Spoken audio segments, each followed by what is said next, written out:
Hello, welcome to another episode of On the Floor with Wayne and Rob. I'm Wayne Highlander, Director of Sales for Bona Adhesives. I'm Rob Johnson from Bona Training. I think that was my best one yet, Rob. You did really good there. I think I got used to it. Plowed right through. Absolutely. Yeah. End of Friday, you came through. Yes. The third one of the day, so much better. I'm proud of you, kid. Thank you. Enjoy the weekend. There you go. Rob, we have a special guest with us today. I've known Adam for a while, but I've followed him for even longer than that. We're talking with Adam Bissey with Floors by the Shore. And thanks for being on, Adam. Yeah, thanks for having me, guys. And maybe just give us a little bit about your background. Well, I started in the flooring business with my father when I was a kid. My father mostly did carpet and refinishing of vinyl floors, and I started my own business in the 90s, and I quickly got into hardwood in the 90s and really, stuck with that. My father was more into the carpet world, but I kind of liked the refinishing, believe it or not, of vinyl floors back in the day when I was real young, back in the 80s, and I liked the refinishing process, and so it was a natural kind of fit for me to start thinking about hardwood floors and the refinishing of that. So I really, it kind of stuck with me. Plus, wood is such a bigger part of people's flooring options today. So obviously, if you want to have a business that's successful, you want to make money, I think wood is always the best choice. Plus, I'm very into, renewable resources, things that last. What I found out from doing maintenance on floors when I was younger was that the flooring choice that you made really, and how you maintained it, was a big part of how long it lasted. Because you buy cheap products, they don't last, they're not installed properly, and nobody's really happy with it. But if you spend the extra money up front, you buy products that are renewable and restorable, then you can have floors that last, generations. And so I guess I got a real view of that by starting out on the maintenance side first, before I got into installation, and really saw what people were happy with, what they weren't happy with, and why some decisions were poor and why other ones were great. And I always felt that wood was by far the best choice for flooring for people's homes, even back in the 80s. And then obviously as it got more popular in the 90s, it just took to it, I guess. And my father wasn't really that big into wood, as I'd mentioned, but when I started my own business, I knew that's what I really wanted to focus on. So a lot of it was self-taught in the beginning, until I realized that, there was a lot more to it than I could teach myself, and ended up going to NWFA school, Bona school, realized that you met amazing people in those courses, got to form some great contacts and great relationships, like with you guys on the Bona side, with Jeff Ofredo and Frank Capolino. Those are guys that I call on a regular basis to get information from. They really helped me in my business in fact, I just called Frank today about a situation where somebody wants me to install some wood flooring on a ceiling, something I really haven't done a lot of. But it's a builder I do work for, and they really need some help. So I figured, hey, let's see if we can get this done for them. And it's great having a group of people that I could call on to get information from, because you can't know everything, that's for sure. Yeah. But I try to have the answers for people by knowing the best people to call. And you mentioned a little bit about that in your article about having good partners. And so before we get in the article that I'm referencing, you guys, is an article written by Adam Bissey.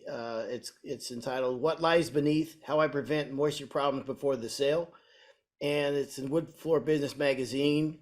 And I'm going to get into that, but before I do, I just want to ask you also. You do a lot on Instagram, and I follow you on Instagram, and you have you got a lot of great pictures of some. You're in some very high end floors, man, or homes, and you do some beautiful jobs. But what I like about yours also is you go into a lot of detail of behind the scenes and what have you, and the techniques and the reason why you do certain things and what have you, and explain it, and I think that's I love that, because it's a great learning tool for other people as well. People in the trades and homeowners alike. Yeah, thank you. I I feel like I guess I'm sort of a natural teacher. I've always took to it. I always like to train my guys who are coming on, and it gives me a lot of satisfaction. It also, I think I help homeowners, who follow me and get to see, because I point out things, why they look the way they do, what could have been done differently, and why their floors have issues. I feel like people have floor issues all over the country, and if I could help somebody out there by making a post saying this is wrong, this is wrong, this is how it should be done, then I feel like helps me sleep better at night for sure. Nice. So first of all, what prompted you to write the article? This is I really like, encourage people to go to the article and read the article, because it is one of the most in-depth article I've read on the subjects, and some great pictures that illustrates everything in great detail. And so it's very much well worth reading. And so what prompted you to write the article? Well, Kim contacted me from Wood Floor Business a little while back, and we did an article on metal inlays. I was posting on metal inlays and how I learned how to do that at NWFA Advanced School from Jason Elquest, and so I was posting about that, how we do it, and she wanted to do an article on that. So I originally did an article on metal inlays, and through talking with Kim, we just started talking about lots of other things too, because she's very easy to talk to, and she's really a wonderful person to work with. And her and I spoke about lots of things, and it just naturally came up, I think, in a conversation, something that was happening in my life at that time with the wood floor and how I was handling it with moisture. And she stated to me, she said, I have more requests for moisture articles than I do for almost anything else. And she said, I feel like I've done so many moisture articles that the way I presented it to her, she said was unique, and that she would really love to do an article based on the way that I look at jobs and the way that I handle them, and my relationship with my moisture expert who helps me, solve my problems. Because that's the first thing I tell people is that I'm not the expert here. But I have experts in my pocket. And if you're willing to fix the situation, then we can proceed, and we can guarantee that your floors are not going to have issues. And as most people know, the floors primarily have issues from moisture, moisture and subfloor flatness. That's what I find in all the issues that I'm looking at. Subfloor flatness is certainly an issue, but beyond that, I feel like moisture is just not thought about enough, and maybe some think it's too complicated. I'm not really sure, but for me, I've found a great relationship in my moisture mitigation person, and he does all types of things between encapsulation, dehumidification, ventilation, and I just know when I need to bring him in. He likes to think of me as like basically a little bit of a weirdo, because I have this innate sense of when there's a high moisture environment. I'm really sensitive to musty odors and molds, and my body just, it's almost like a red light is going off in my body. I sense it almost immediately. And it's something I thought was terrible when I was younger. And now, as I've gotten older and doing estimates and figuring out people's issues, I have found it to be quite beneficial, because I really, always go into the basement. I always look into the crawl space. I'm called in often to floors that were cupped, and why did they cup? What's going on? How do we fix it? A lot of times, they're just calling me in to sand the floors. They're not even really aware of what's happening to the floors, and the fact that they're cupped, or the fact that their environment in their home is really poor. And I've learned this from Gary, who's my expert that I deal with from Nash Everett. And I really feel like, every floor guy should make a connection with a person like I have with Gary Szymanski from Nash Everett, because I feel like that's somebody that you can pass business on to.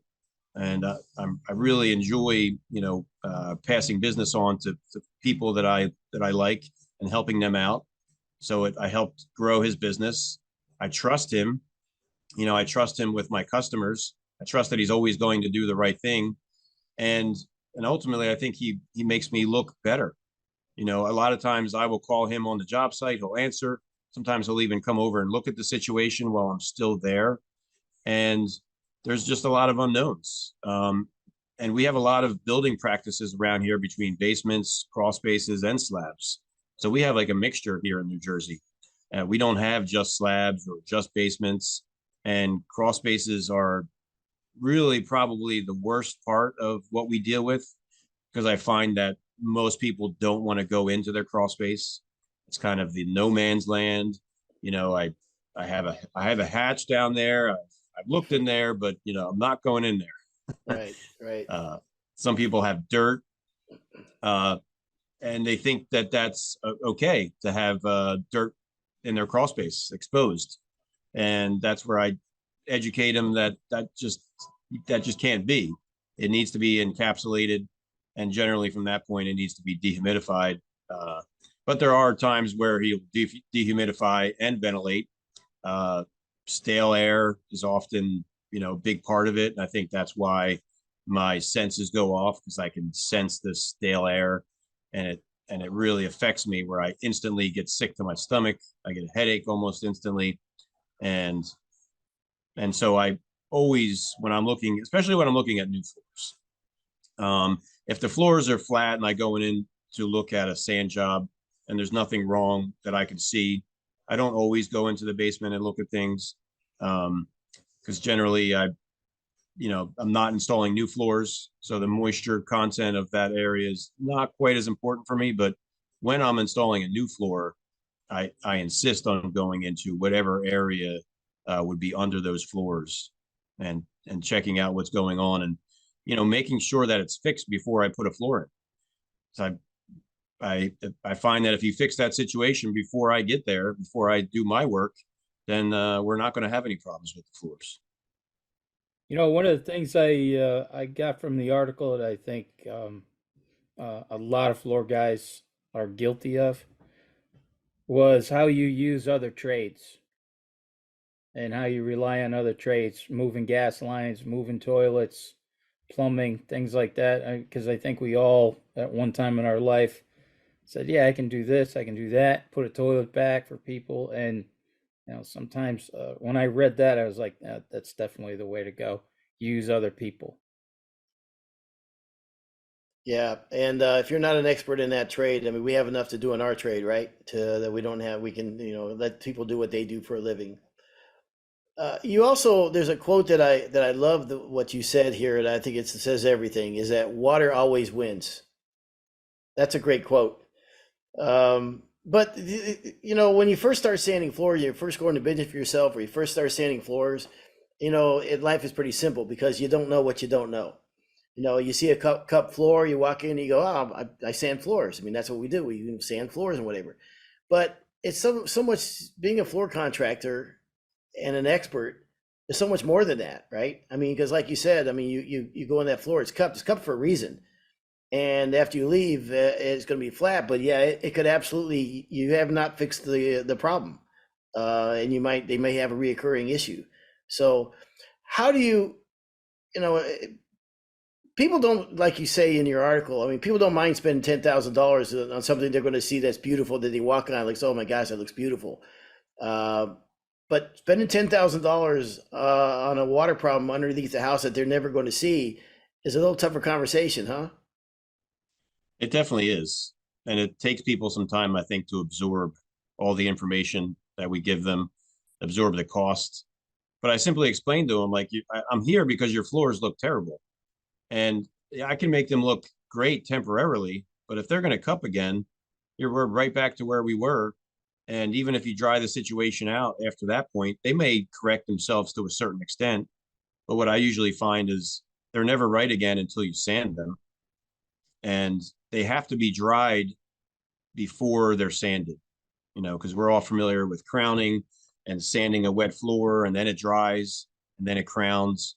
So I really want to, take care of the moisture situation before we do anything. Generally, I'm telling them that I want that corrected, and I want his systems going for a solid 2 to 3 months before I come in and do my thing. And there's no doubt we turn some people off. I mean, we don't get every job, that is for sure. All we could do is educate them. If they don't go the route of the way we believe, then it's you can lead a horse to water, right? But you can't make him drink, and I just believe it through my training.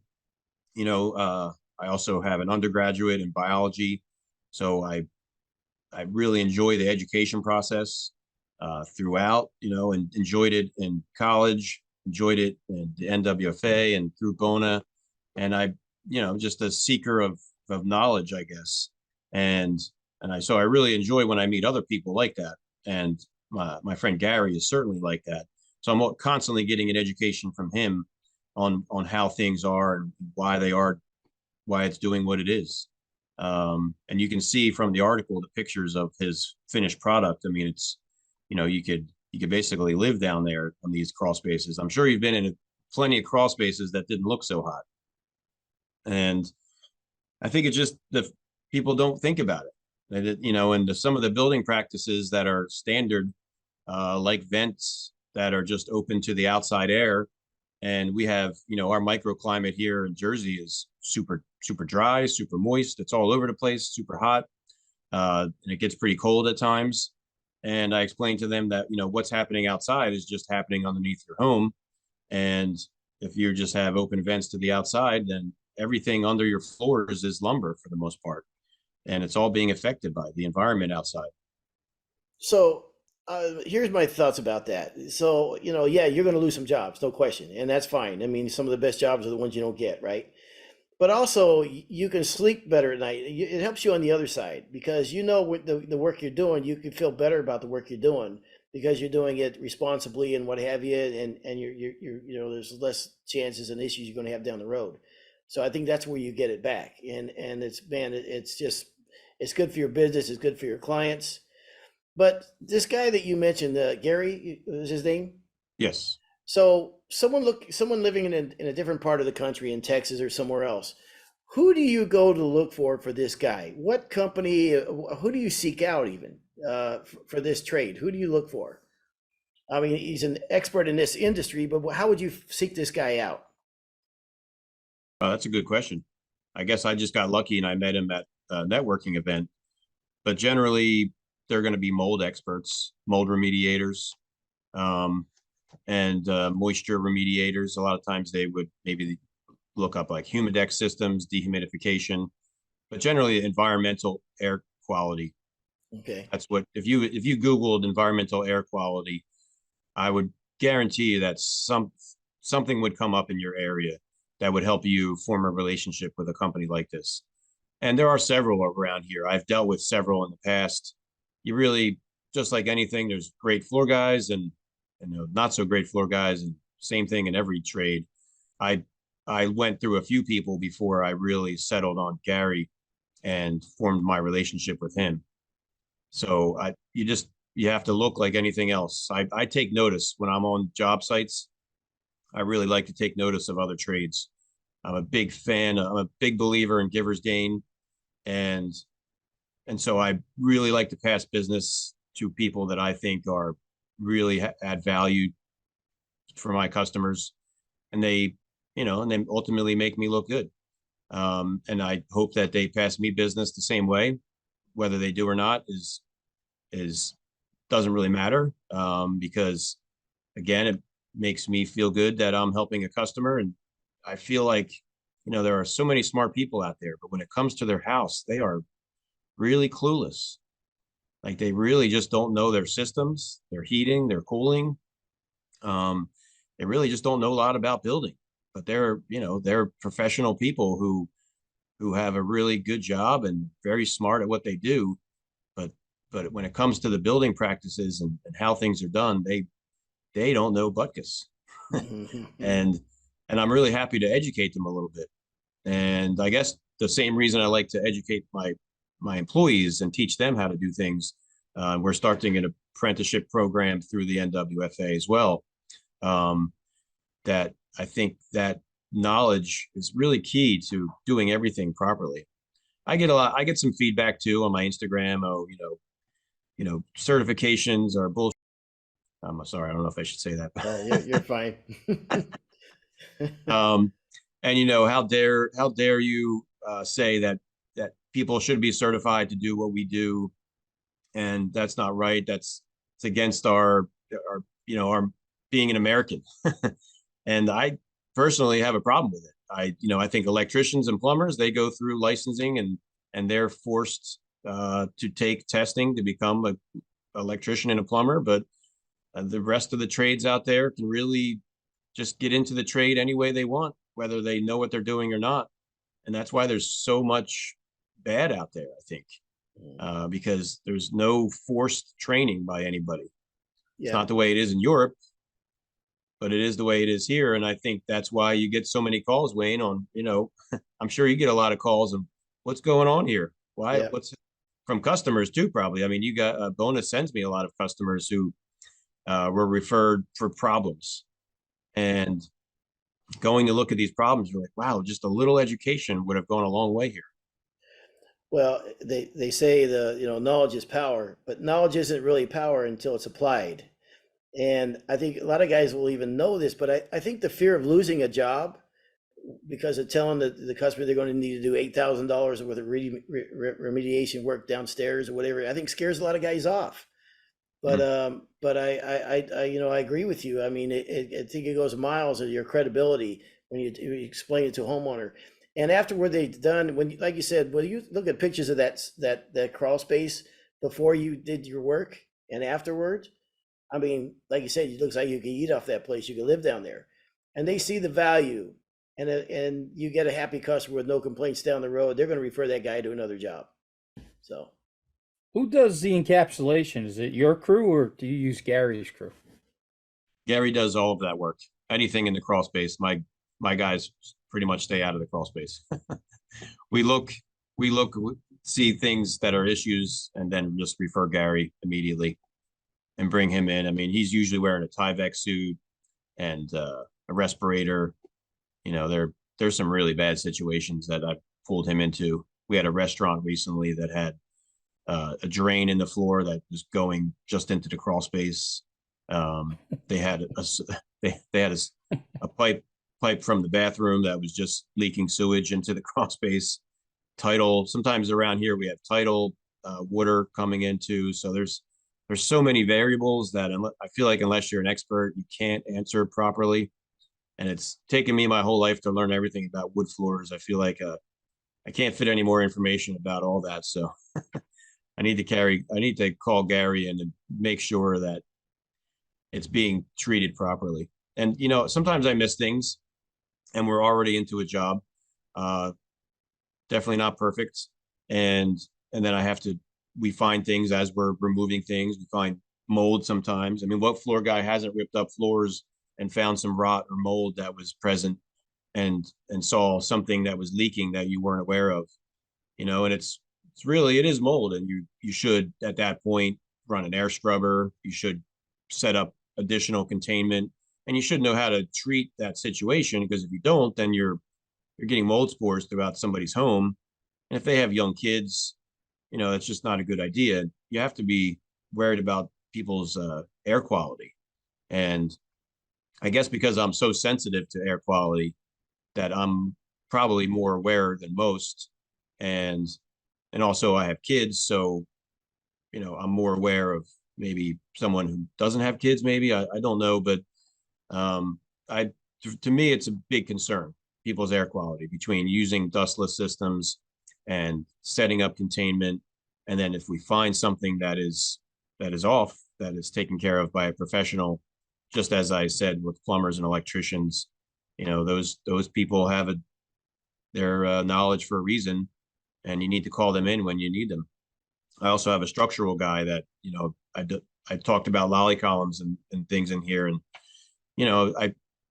they have educated me on how things should look, and then I just apply that on the job. and I see it often. I see, temporary lolly columns put into homes all the time, and people just aren't aware. They've been living in the house for 20, 30 years, and they've had a temporary lolly column with a pin holding up their house for 30 years. And yeah, the house hasn't fallen in, but it's probably a good idea if you have a permanent lolly column put in and a footing. Yes. I Uh, was so happy when I read that because my house was built in the early 50s. And when I read the Lalicom should be the solid concrete, steel encased with the concrete, I was like, all right, we got something going good in the house. We're good. Everything's fine now. No temporaries. there's a couple other issues too. Is that yeah, it's good for their hardwood floors. But you're talking about mold and those type of things. It's also good for their health. Their living environment. Air pollution and what have you. And it's also great for resale value. So when you're asking for another $10,000 on a project, really, if you look at what all goes into that, I mean, the quality of life and everything else, man, it's a big deal. What do you do on concrete slabs? Do you do moisture tests on concrete slabs? Do you guys use fid boxes, or how do you handle that? Oh, yes, definitely. I use a Wagner RH probe. I drill into the slab, leave it for 24 to 48 hours, then sometimes test and retest, leave it in there for a certain amount of time. I used to install over non-self-leveled slabs in the past. About 5, 6 years ago, I decided I was never installing a hardwood floor over a concrete slab that I didn't self-level. Hmm. And since I have changed my process, I have certainly lost more jobs over concrete, but the ones that I did get went as smooth as they could have gone. I have had no issues of any type of failure in the floor. My guys love it because the floor just goes together like butter. And we, you know, somewhat self-taught ourselves how to self-level, but we went to RDEX school too. So got certified by RDEX. I'm sure you're aware of them. They make self-levelers, patch and everything. And we got certified in their moisture mitigation systems. I've been using some other products since then, like Shonox and other things, but ultimately I've saw a lot of issues in this area where guys were nailing plywood over concrete. And to me, that was just the worst application of a hardwood floor installation I saw. Those floors were cupped, they were failing. And to rip all that up, the plywood, the hardwood and everything, that just the waste that's created is intense. And and so we started self-leveling, checking for moisture with a probe. We use a couple of different moisture mitigation systems from Ardex. They have a two-part epoxy that I'm fond of using. That's a like a black tar. It's a little more difficult to work with, and you have to broadcast sand over it once while it's still wet. But if you're certified by Ardex and you use this moisture mitigation system, it gives you a 25-year moisture warranty against issues with the floor from over a slab if you're certified by Ardex. So I thought that was a great idea to get certified by them and be able to offer this type of warranty from a third party. Um, and really, it's not the only one I use. They have some other products like VR98 is a product. So they have different moisture mitigation products based on how much moisture readings I am getting from my probe. And I've seen everything from the low 30s, 20s, all the way up to 99, 100%. So Hmm. it's really all over the place. If you didn't test a slab, how do you just don't know. Yeah, I've I've seen slabs that they look dry as a bone, and the moisture reading was 98%. yeah, And yeah. and so that is just as important as looking in the crawl space and looking in the basement to see what's going on. And taking an RH reading and the temperature reading. I've I've also held up several jobs since I started using the probes just on temperature of the slab too, because we've done uh, some multi-unit places that were raised slabs over steel decking. And in the past, I would just go and not think about it. Oh, it's raised. How could it Right, have any any right. any issues? And what I found through putting these probes in was that it was temperature was really low. Some of them had air just flow underneath of them, and so I had to hold off on the jobs. And when you can show proof and definitive meter readings to a customer, the feedback is positive. Yeah. They're like, oh, thank you. I I know you're looking out for my best interest Yeah. and also my own in the process, because if there's a problem, I'm the one that's getting called Mhm. and I'm the one that's got to fix it ultimately. So to me, it is assurance that I am not going to lose money on the back end, Yeah. because there's nothing worse than going back to somebody's house to fix something. It's automatically a loser in my eyes.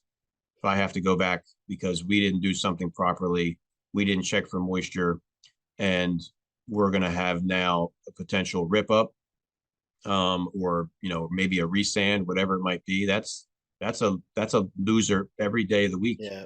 Yep. Yep. And if I can do my due diligence up front to avoid that, then you're automatically going to be more successful. Perhaps you'll get less jobs because of it, but over time, your reputation will build that it won't matter anymore. And you'll get in front of enough people who respect that process that you've put into place and seek you out for it. Tell us a little bit about the vid box. Yeah, like how I use them. Or Yeah. well, typically I use them a lot more often over radiant floors. First of all, maybe for some listeners that don't know what they are, maybe kind of just explain what they are too, Adam. Oh, sure. Yeah. So they're a little red box that goes under the floor. You have to route it out. And it sends signals twice a day of the RH and the temperature of the floor. And it goes to an app on your phone. You can transfer it to the customer if they wish, although most of my customers want me to monitor it. They're like, no, you keep it. Yeah, that is. So I honestly didn't respect them as much until I had an issue that it saved my butt. And what happened with me was I installed some Allegheny hardwood mountain flooring, 5-inch rift and quarter engineered, something that you're like, oh, I'm hang your hat on this stuff. It's not moving. It's going to be good to go. It's rift and quarter. It's engineered. I'm set. No problem. Installed it full spread adhesive with Bona R851. Used cleats and finished the floors. Everything looked great. About 2 weeks later, the builder called me back and said that we have white lines between all the boards. And I was like, what? I've never had white line syndrome. And that's basically what was happening. But what I found when I went back was that the floors were just slightly dry cupped. Not a lot, but just enough to cause white line syndrome. And I don't know why I didn't even think right off the bat, oh, let me call Scott from Fitbox. Let me get a readout of the floor, because you can get a readout of the floor from the time that you installed it to that moment, and it gives you 2 readings a day. So I went about it not really knowing what was happening, and I think I spoke to Allegheny about the floor, and Zach over at Allegheny is like, well, call Scott because there's a Fitbox in there. He can give you some information. I'm like, wow, why didn't I think about that before? I've been using these products. Where the hell my brain wasn't going there? But yeah. So I called him. He sent me a report. I was able to send the report to the builder and send it to the HVAC guy. And what we found was that the floor temperature was spiking up to 97, 98 degrees. And, radiant heat over under hardwood floors cannot go above 80 degrees. Mm-hmm. So clearly 80, 98, 99 degree temperature, 97, it was kind of all over the place, was the factor here. And I was able to really vindicate myself that it wasn't anything that I had done. The installation, the flooring, the sanding process, adequate time for the stain to dry, everything was done properly. It was the HVAC guy who had jacked the heat up on the boiler too much. Wow. And that was really an eye-opener for me, because I had been using them before that, but that was the first time it really saved my butt. Was that the one you brought Jeff and I in on? Yes. Okay. Yes. Yep. It sounded familiar. I remember that now.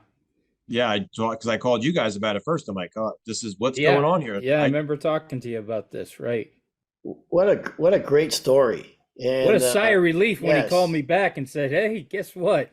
The floor was Wow. up to 100 Yeah. degrees." I was like, "All right, Holy we're all going to smokes. sleep good this weekend." You know, and it kind of you at the beginning of the show, you talked about this as great partners. I mean, you talked about Allegheny Hardwood, which is a fantastic floor. You talked about Fitbit and products and being able to call the rep and your partner that does the encapsulation and all the work remediation work. You know, the more you can surround yourself with good people in this industry, you know that quality minded people, the better off you are. It kind of uh, raises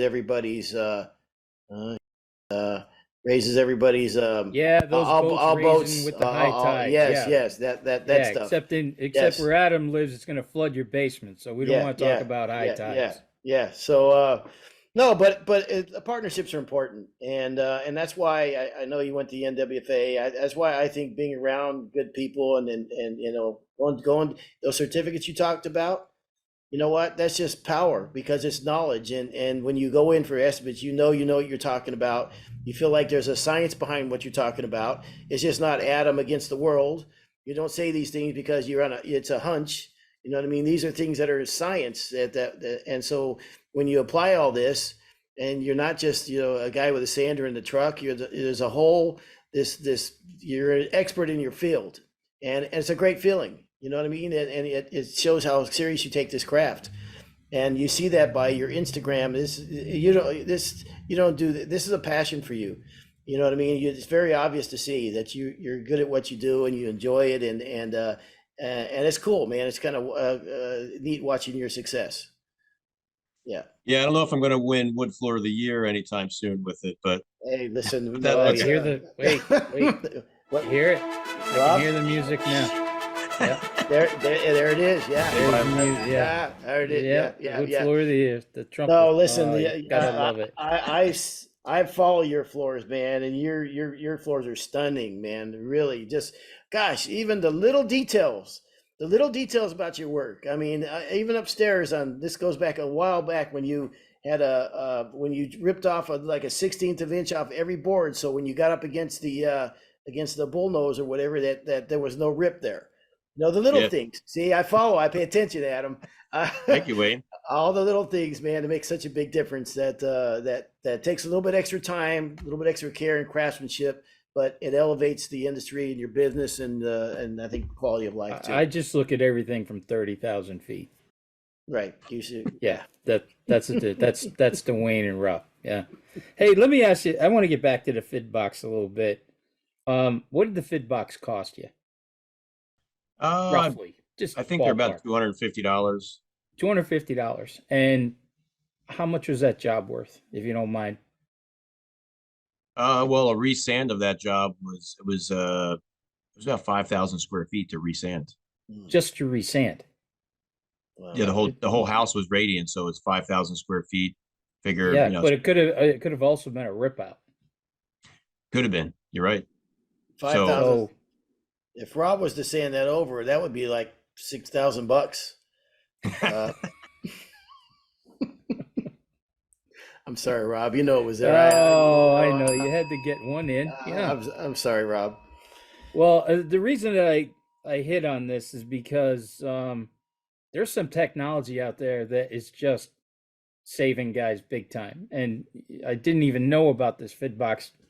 I do a lot with sport, and guys in sport are using hobos, where it's kind of a leave a hobo behind, kind of hide it someplace, and it tells you the fluctuations of temperature and humidity through the year, so guys can, if floors are cupping or crowning or whatever's going on, and it wasn't anything to do with them or side bonding. Now these hobos that are being left behind, they can just show the guy the reading and say, hey, here was the guidelines that we told you to use, and you fell out of that guideline. So how do you expect us to control if you're not going to control it? So this is a great one, this FidBox. I mean, $250 it saved you. A lot. Could have been $100,000. If I had to rip out the floors, yeah, I think the new floors installed and finished for about $120,000 or so. We did some Yeah. curved nosings there. We did some wood bending, and Oh my gosh. Right. it was Yeah. there So was a if the lot of people work. at Fidbox are listening, I'll give you my address. Mhm. Maybe send me something, a couple of Fid boxes Yeah. personally. Yeah. Maybe What a I find shirt or is you got to sweatshirt. put this information in your quotes. I get some positive and negative feedback about this, and I would say that my quotes are as detailed as you would think they would be from me. I put a lot of information in there. I put the grit sequence, how we're going to sand, what type of equipment we're going to sand, what RH I expect your home to be, what is required for the floors to be. And I think that I get some feedback from customers that, wow, I was really impressed. I've never seen a quote like this. I've never seen so much information. And they actually read it and they internalize it. And then you get other people who are like, wow, there's way too much stuff going on there. I don't have time. I'm way too busy for that. Mhm. Yeah, I um, thought you were going to come in and do like a carpet thing, carpet shampooing or something. but even from other floor guys, I've certainly looked at other quotes that people have asked me, well, why is yours so much more than this guy? Well, let me check out their quote and maybe I can help you out with it. They've certainly shared them with me. Yeah. I I just, to me it's amusing because it's sand and finish, two coats. You're Mhm. like, well, what the hell are you doing? What Right. kind of two Right. coats? To go to what?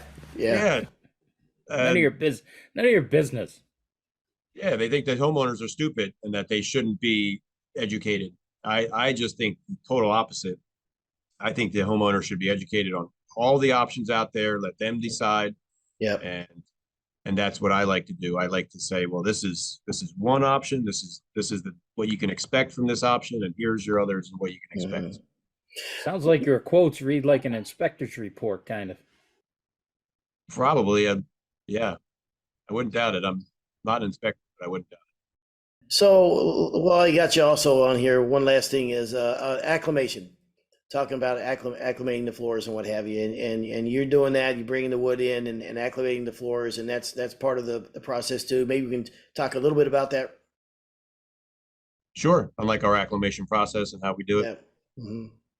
Well, generally, for sure, you got to have normal living conditions. So we're not going to bring the wood to your house until you have heating, air conditioning, and a lot of times until the subfloor or basements are fixed, and whatever's going on there. Once that's happened, really for me, it's more about the environment the wood's going into. The wood that we're receiving is kiln dried, and Yeah. especially in the COVID times and even times now where that wood's not sitting around very long. We get that wood, it's pretty consistent between 6 and 9% moisture content. Occasionally I get some wood that would be in the 12s to 14s. Maybe it was sitting in the warehouse for a while. Um, so you have to look and see what it is, and you have to check because you don't really know. But that's why I like to have my relationship with, say, Allegheny, because it's more consistent. I know Denny really well. I know how he dries his wood. I've been up to their facility, and he is an expert on the drying process. And I think that's a part of why his wood is so good, because he treats it like a science, and he's done it his whole life. So process of drying for him is an art. And so I find that if I treat the environment first, when I bring the wood, at that point for me, the wood is only more of a temperature thing. Because if you were waiting for wood to take on 3, 4, 5 moisture points, that's going to take it's going to take well over a month. That's Yeah. not going to happen in a Right. week. So 7 days means butkus other than for temperature. Hmm. You have to check the moisture content of the subfloors.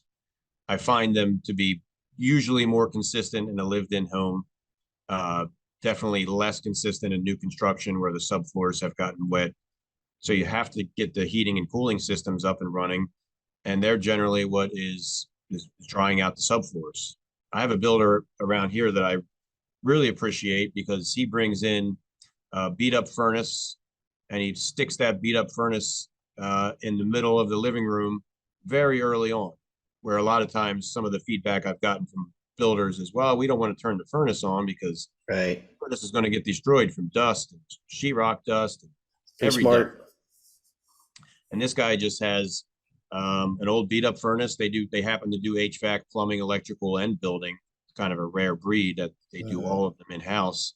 So I guess it makes it a little easier for him that they can put an old furnace. But when I go to his job sites, they are, when he says he's ready for wood, he is ready for wood. It is perfect.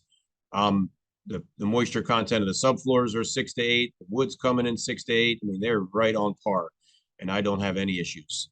So really, that's my job as the estimator and the quality control guy in my business, where I am checking moisture, and if there's a problem, then we have to wait. That's actually great that they do that. That's pretty slick. So, a couple things, Adam. Somebody coming into the trade. Well, I was at the NWFA last couple weeks ago now, and there was some guys walking around with yellow tags on that said "new members." If you were talking to a new guy in the trade, getting into the trade right now, give us maybe one of your two best tips for running a hardwood floor business. My two best tips: do the best that you can every day. Don't take any. Don't well, I have to get a word this differently. Just, for me, it's really about the quality of what we're putting out there. I don't care if you're doing one little tiny bedroom or you're doing a 12,000 square foot house. Every little detail of that job has got to be the best that you can put out there. And not everyone is going to be perceptive to that, or receptive, sorry, to that. So don't be alarmed when people don't see the value in you doing the highest quality job possible, because you just won't be for everybody. But I think if you commit to quality from the get-go, and that's really what you care about more than anything else, everything else will fall in line from there. It's got to be quality first, in my opinion, and that's how I've built my business. And I think that's why I've been successful, why we have over 20 employees, and why we have a 2-3 month backlog at all times. It's because I care more about quality than I do about our schedule, which, the girls in my office would scream at me for saying that. They're answering to the customers on schedule. But for me, if I have to spend an extra day making that job look perfect, then it was worth every penny of that extra day. And I think that's the best advice, is just don't take second quality at all. It's got to be first quality across the board, the best products you can find, and get the training that's out there. It takes a long time to get all of it. You can't do it overnight. It took me several years to get the NWFA certifications I have. Bona was great because Bona is in my backyard. I mean, that was beautiful. And I go to the training center and I talk to Jeff all the time, and he's been an amazing resource for me. Rob, you did the class for me. What was that? Was that 5-6 years ago, maybe? Yeah. Whenever that was. But I think we've had more of your guys come through since then too. Yes, yeah. So we're always sending any guys that come in, we send them to Bona class. And you can't undervalue what that education process is, and you can't undervalue doing the absolute best that you can do. And you're going to get better. You're not going to start off with your own business and be the best there is. It's just impossible. But if you get a little bit better every job that you do, then you'll look back and you'll be like, wow, I can do things now that I never dreamed of before. Like taking the advanced NWFA class, and we're doing like the pattern floors that we do now. 10 years ago, I wasn't doing pattern floors like that. Now we're not afraid to tackle, any project. And the more people see these projects that you've done, the more they want to take on more advanced projects with you. And then it becomes fun because, it can be draining. It's a really tough job. You're getting dirty.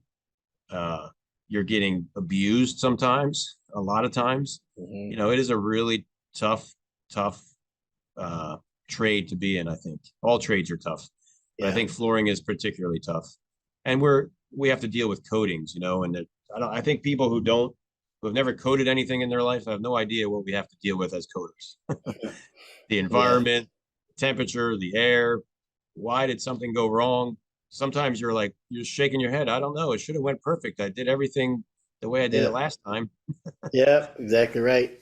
So just never give up, right? Just keep going. And Yeah. if you have a resand, it's not the end of the world.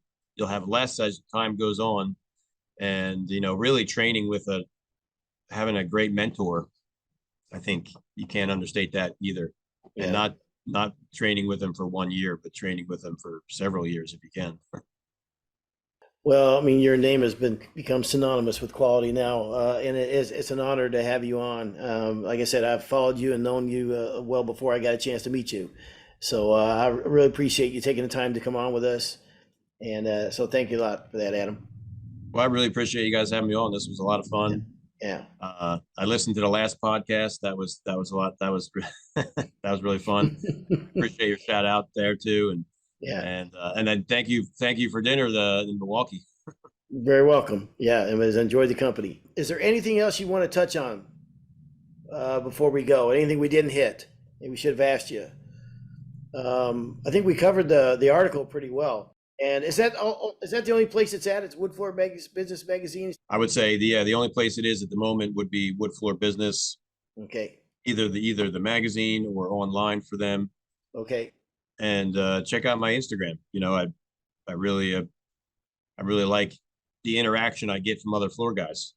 I love Very when cool. floor guys ask me questions out there and ask me for help and private message me. I talk to a lot of floor guys throughout the country.